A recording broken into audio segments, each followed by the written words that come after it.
दोस्तों, एक बार की बात है। श्री कृष्ण और अर्जुन कहीं जा रहे थे। रास्ते में अर्जुन ने श्री कृष्ण से पूछा कि प्रभु, मन में एक जिज्ञासा है, अगर आप कहें तो मैं आपसे पूछूं। श्री कृष्ण ने कहा, अर्जुन, तुम्हारे मन में जो भी बात है मुझसे कहो।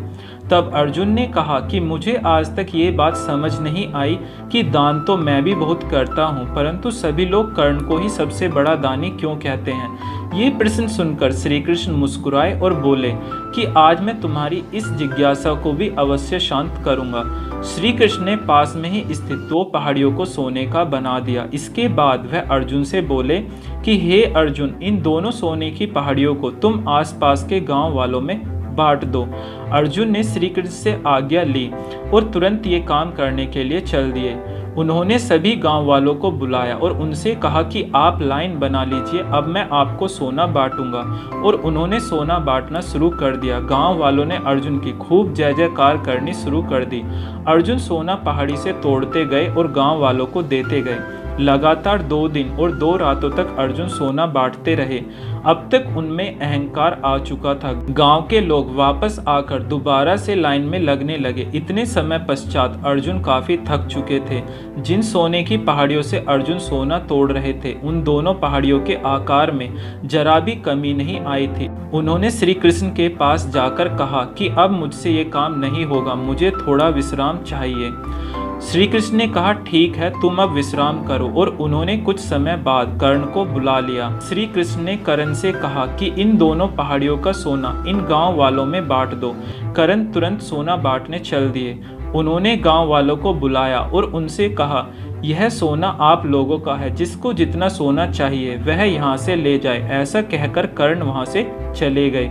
यह देखकर अर्जुन ने कहा कि ऐसा करने का विचार मेरे मन में क्यों नहीं आया।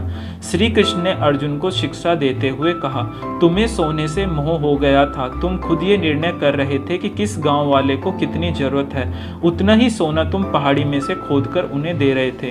तुम में दाता होने का अभाव आ गया था। दूसरी तरफ कर्ण ने ऐसा नहीं किया। वह सारा सोना गांव वालों को देकर वहां से चले गए।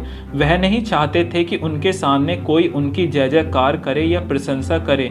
उनके पीठ पीछे भी लोग क्या कहते हैं, उससे उनको कोई फर्क नहीं पड़ता। यह उस आदमी की निशानी है जिसे आत्मज्ञान हासिल हो चुका है। इस तरह श्री कृष्ण ने खूबसूरत तरीके से अर्जुन के प्रश्न का उत्तर दे दिया।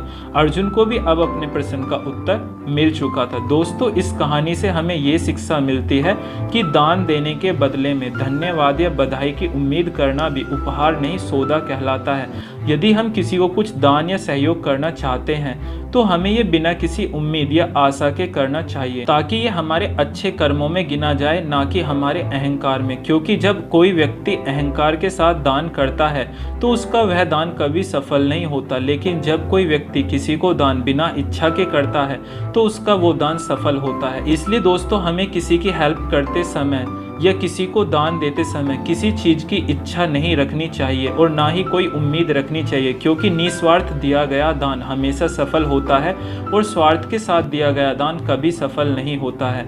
तो दोस्तों, ये कहानी आपको कैसी लगी हमें कमेंट सेक्शन में जरूर बताएं और ऐसी और भी वीडियो देखने के लिए हमारे चैनल को सब्सक्राइब करना ना भूलें।